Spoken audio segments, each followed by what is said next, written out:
My Fight for Irish Freedom by Dan Breen. About the author.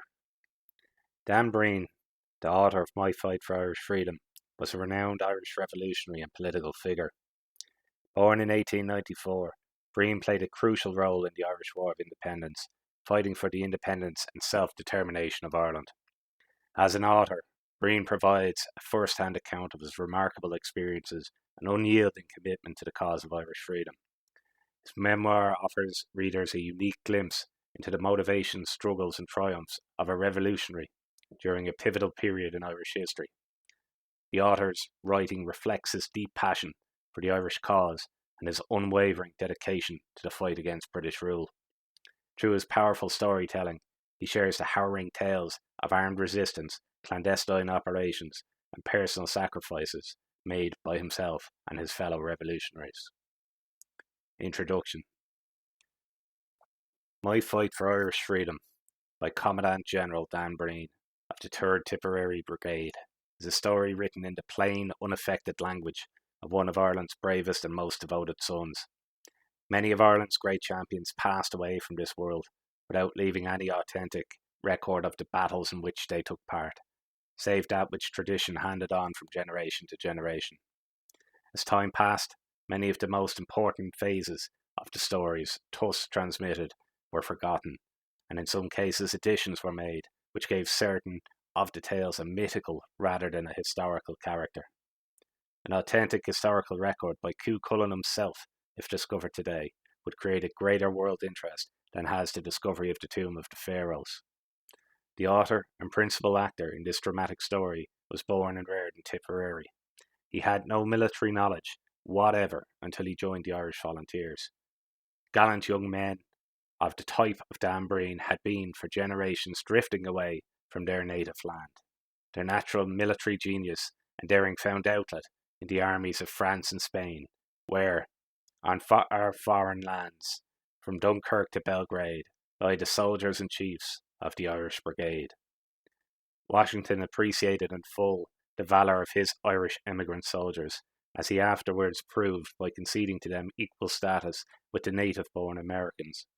He placed unbounded confidence in the patriotism and loyalty of his Irish generals and soldiers who comprised almost one half of the entire Revolutionary Army. With the outbreak of the World War in 1914, the manhood of the world was being rolled up into two opposing mighty war machines, preparing to annihilate each other. The catch cry, the fight in defence of small nations, was broadcasted. Under this and other specious pretexts, hundreds of Irishmen were induced to join up in England's imperial armies. They endured the horrors of France, Flanders, and the Dardanelles. While these newly recruited Irish regiments were being drafted to the various war fronts in Europe, great minds were busy at home, planning Ireland's regeneration. For 2 years, the Irish volunteer movement, directed by Pearse, Connolly, Casement, Clark, and other leaders, had been spreading like a prairie fire through the country. Alas, because they dared to put forth the claim of their own small nation to be master in its own house, the firing squad and the scaffold extinguished the brave lives of 16 noble Irish leaders. Dan Breen and his few comrades had definitively reached the conclusion that, while a foreign flag floated over public buildings in Ireland, and while a foreign army was garrisoned in the land, there was one place, and one place only, for Irishmen to fight, and that place was Ireland. He did not wait for an army to grow up, or for some great captain to come from foreign lands to lead his country to victory. As a matter of fact, at one time our soldier author was, with a few comrades, practically the only force in the field engaged in active hostilities against the enemy. Such a stirring drama has seldom, if ever, been acted on the stage of Irish life. It is doubtful if any other individual in Irish history received a like number of near-fatal wounds, fighting in defence of his country, and survived to tell the tale of the engagements in which the wounds were inflicted. Fired with a burning love of country and a fixed determination to achieve her independence, Dan Breen, with a handful of men, declared war on England on their own account, convinced that their countrymen would follow their example. In this, he was not disappointed. The engagements described follow each other in such quick succession and are of such a thrilling character that from the opening of the first chapter to the last, The reader is in momentary expectation of the story ending with the dramatic death of the author. The author's graphic descriptions of localities, his giving of accurate distances between one location and another, his recording of place names and family names gives the story a distinct and particular historical value. Great as was the physical suffering he endured, having been literally riddled by bullets, it was nothing compared to the mental torture he must have endured later on seeing his former comrades turn their arms against each other after the signing of the treaty in 1921. In giving to his countrymen this authentic written record of the engagements in which he took part, Dan Breen has rendered a service to Ireland, second only to the services rendered to her in the engagements he describes. Let us hope that some competent Celtic scholar will translate the story into the language of Ireland's ancient champions, whom she had gathered to her bosom centuries before this gallant son of Tipperary was ready to render to his beloved country the splendid services he has so willingly given. Joseph McGarrity, Philadelphia. Chapter 1. A Volunteer's Training. A soldier's life is the life for me, a soldier's death, so Ireland's free. Davis. It was in 1914 that I first joined the Irish Volunteers in the village of Donahill, some 4 miles from Tipperary town. At that time I was about 20 years of age. I soon became known to the local police as the Sinn Féiner, then a very rare sort of animal. At a later stage in my career, the same people, I believe, conferred upon me the still higher title of Prince of the Assassins. But I must beg the reader's patience while I briefly outline the position in Ireland the year the Great War began. The British Parliament had passed its Home Rule Bill for Ireland. The Orange minority in the north of Ireland declared it would resist any attempt to enforce that bill or to set up a parliament in Dublin.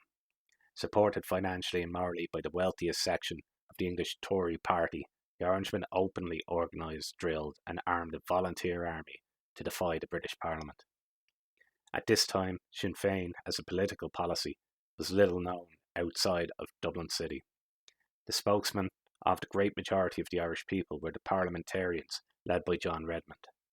But a few of the intellectual leaders, such as Pearse and McNeill, whose political influence then counted for little, saw in the action of the Orange Volunteers an excellent example to the rest of Ireland.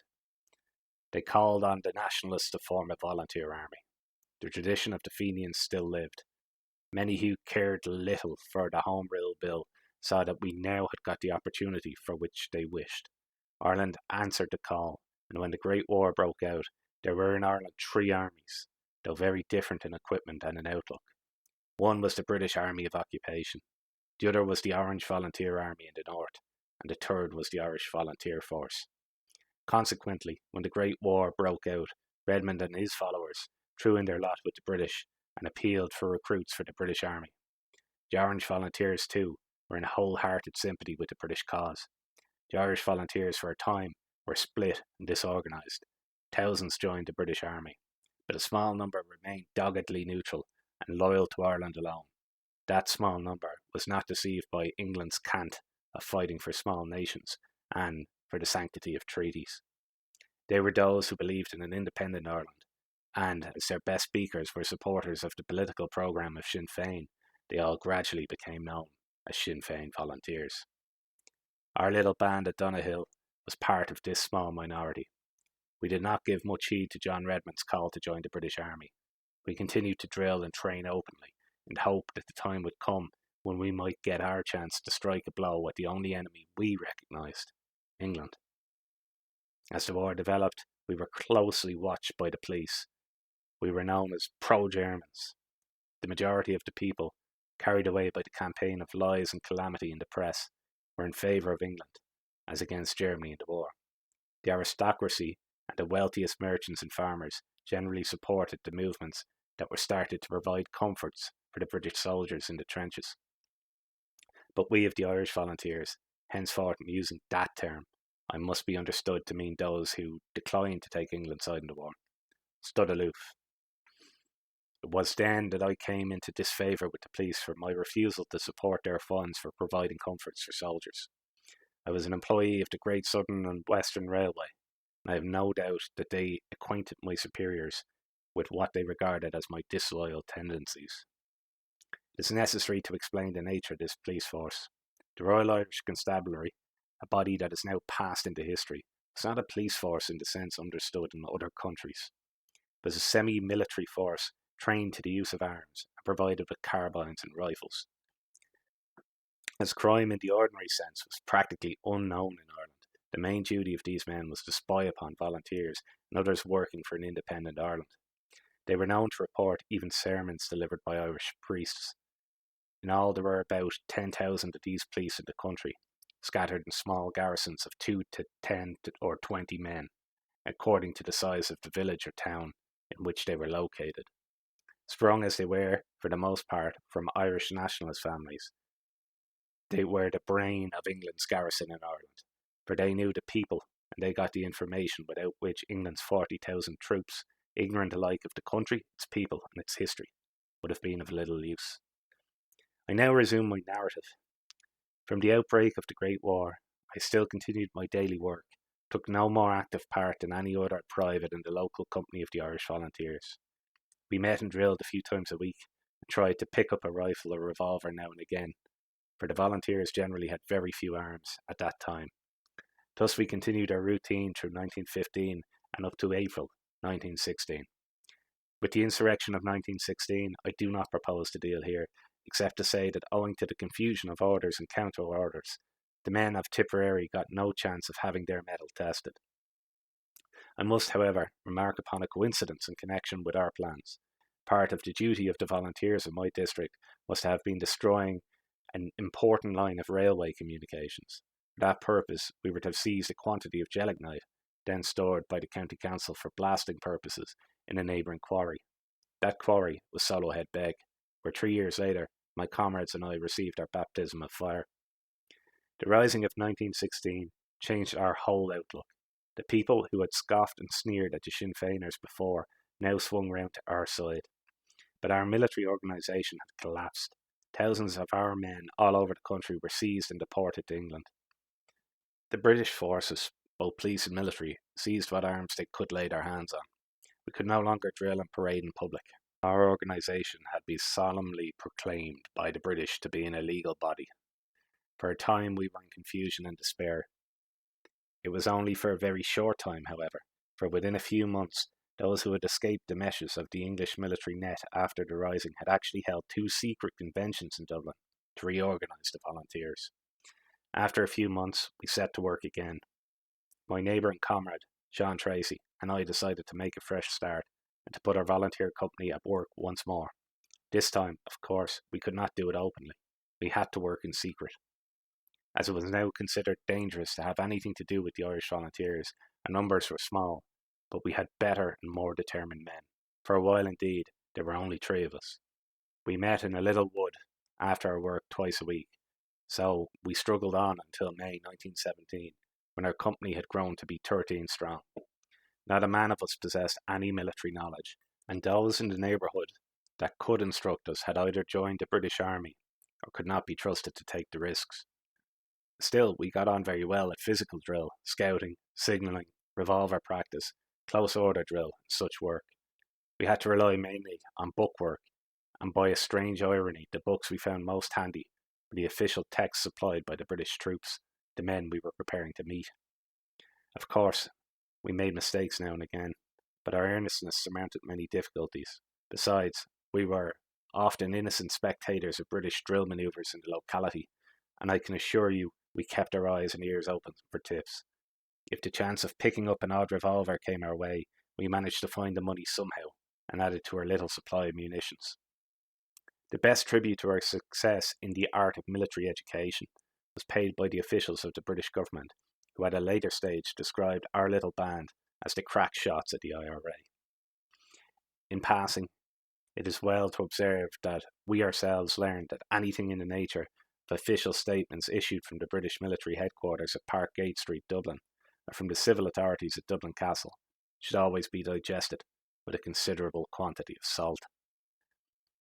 It was in August 1917 that our little handful of men made its first public parade. By that time, the men who had been deported after Easter week insurrection had been released, and all over the country were beginning to do what we had been doing on our own account for nearly a year. In the political arena, two by-elections, which had occurred in Roscommon and Longford, resulted in a triumph for candidates standing for the Republican cause. A few months later, Eamon de Valera, on his release from Lewis Jail, had been invited to contest a parliamentary vacancy in East Clare. Standing for a republic and for declining to attend England's Parliament, he was elected by a huge majority. Shortly after his election, he addressed an enormous meeting in Tipperary town, and we, in the dark green uniforms, the Irish Volunteers, acted as a bodyguard of the man who was, shortly afterwards, elected President of the Irish Republic. Tipperary was then occupied by a garrison of over 1,000 British soldiers, and as our meeting was held almost under the shadow of their barracks, we did not carry rifles. Instead, we carried hurleys. Now, we were thus, to the amazement of all peaceful people, committing a treble act of defiance against England. In the first place, it was a crime to march in military formation. Secondly, it was an even more serious offence to wear uniform. And thirdly, it was violating a special proclamation just issued against the carrying of hurleys. That proclamation came about in this way. A meeting was being held in Bresford Place, Dublin, one Sunday afternoon to protest against the treatment of Irish prisoners detained by England. The meeting was being addressed by Count Plunkett and Cathal Brugha, when Inspector Mills of the Dublin Metropolitan Police, with some of his men, attempted to prevent the holding of this peaceful meeting of citizens. The meeting included many young men going to or returning from a game of hurling, Ireland's national pastime. In the melee, which followed, the attempt to break up the meeting and to arrest the speakers, the inspector was struck with a hurley and received injuries from which he died. Thereupon Sir Brian Mahon, then Commander-in-Chief of the British troops in Ireland, issued a proclamation making it illegal to carry hurleys in public. To realise the absurdity of this proclamation, one has only to imagine a civilised government declaring it illegal to carry a walking stick. The result was what anybody knowing Ireland might expect. Hurleys for a time were carried in places where their use was scarcely known. The British government became a laughingstock. This first military display of ours in Tipperary was not a bigger shock to the enemy than it was to the local Sinn Féiners, for you must understand that by this time public opinion had swung round almost completely in favour of Sinn Féin, and we were burdened with thousands of recruits who were not in their hearts in favour of any stronger weapons and resolutions. On this occasion, many of the local Sinn Féiners were shocked by our audacity in taking the step we did without a solemn discussion, a formal proposition to the meeting, and a long-winded resolution. Such poor souls often hampered us later on, but we didn't mind. The purely political wing of Sinn Féin criticised us severely, I believe, but we kept silent. Just listened to all and judged our men.